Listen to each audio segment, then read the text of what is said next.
wish to warmly welcome the Secretary-General, His Excellency Mr. António Guterres, and I give him the floor. Monsieur le Président, Mr. President, Your Excellencies, I want to thank the French government for having initiated this debate following the visit of the Security Council to the Sahel. I also thank the ministers of the member states of the G5 Sahel for their presence today. Allow me to pay tribute to the 3 Chadian blue helmets of MINUSMA who died on Thursday, as well as their wounded colleagues. I want to commend their courage and their devotion to bringing peace and security to Mali. Their sense of sacrifice compels us to urgently find solutions to combat against terrorism in Mali, while at the same time ensuring the security and the safety of MINUSMA contingents. Mr. President, the situation in the Sahel is a challenge for all of us. Poverty, underdevelopment, and climate change have contributed to the humanitarian and security crises there. The weakness of institutions, the exclusion and marginalization of certain groups are taken advantage of by extremists and terrorists. Porous borders facilitate the trafficking in human beings, trafficking in drugs and weapons, and other criminal activities. The recent lethal attacks against Nigerian gendarmes and American soldiers, as well as the constant attacks against the Malian defense and security forces, the blue helmets of MINUSMA and the soldiers of the force Barkhane, clearly demonstrate the scale of the security threat. The humanitarian crisis is getting worse. Almost 5 million people have been displaced. 24 million require humanitarian assistance. The birth rate is one of the highest in the world in the region. There are millions of children in the Sahel region don't have access to health care and are not going to school.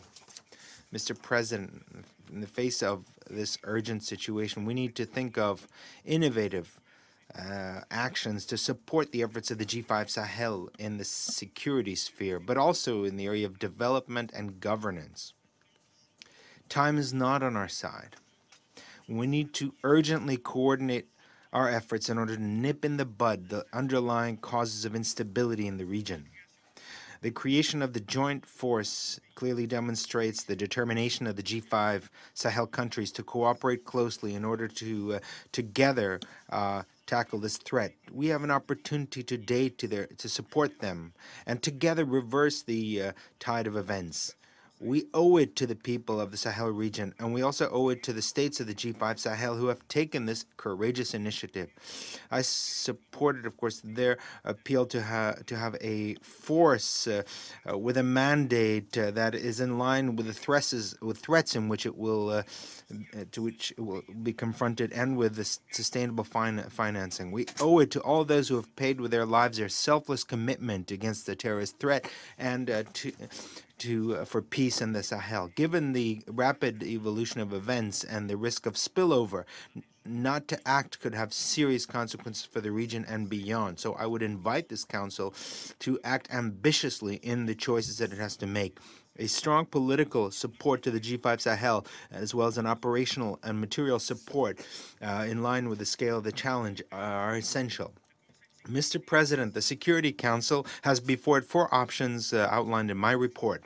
The United Nations could rapidly mobilize fundamental support to complement the action of bilateral partners. That kind of support would not only be a useful contribution and support to the G5 Sahel force, but also contribute to mitigating the threats that directly affect MINUSMA. Just as MINUSMA, the joint force will operate in support of the Malian peace process. The 2 forces will be complementary and will be able to reinforce each other.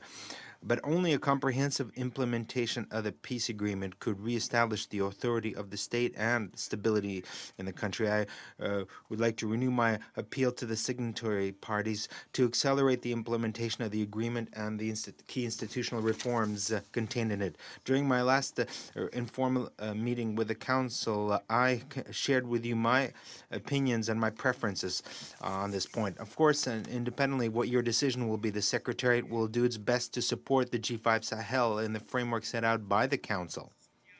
That support to the joint force will be part and parcel of the strategic partnership aimed at strengthening African responses to crises affecting the continent. Now, when you say strategic partnership and mutual commitment, this has to be go hand in hand with guarantees and criteria and indicators of success agreed among the G5 countries and with international partners. The G5 countries have defined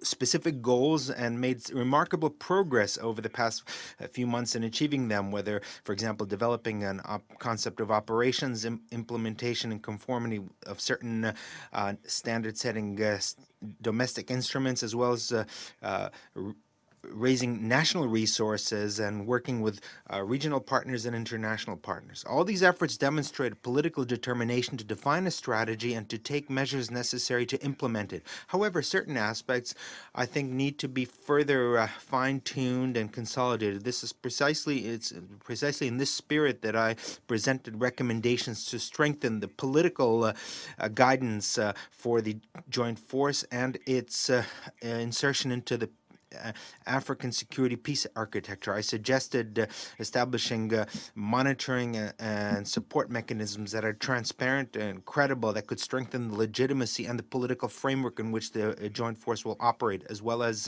the support of partners. It's essential to establish control mechanisms to ensure respect for human rights and international humanitarian law in the framework of all military operations. The African Union and the United Nations can support the G5 Sahel in establishing appropriate systems of monitoring with the support of partners, in particular the European Union.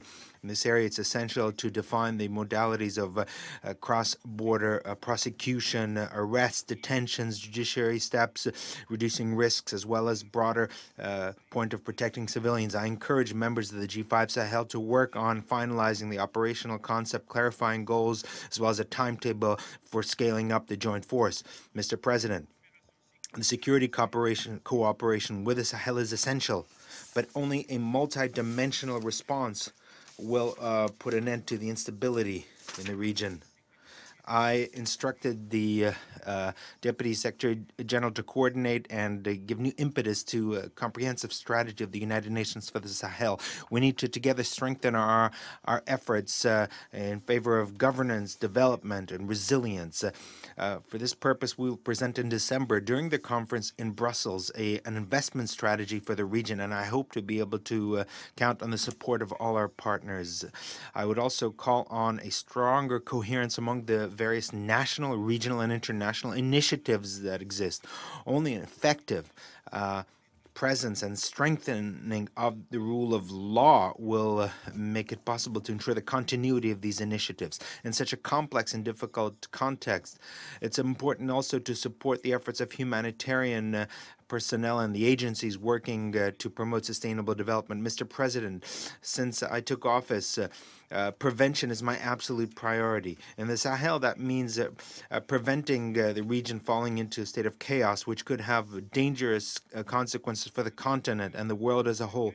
I call on a partnership based on a win-win logic, a shared responsibility which will formalize our mutual obligations in order to remedy the deep-lying underlying causes of the crisis. I thank you for your attention.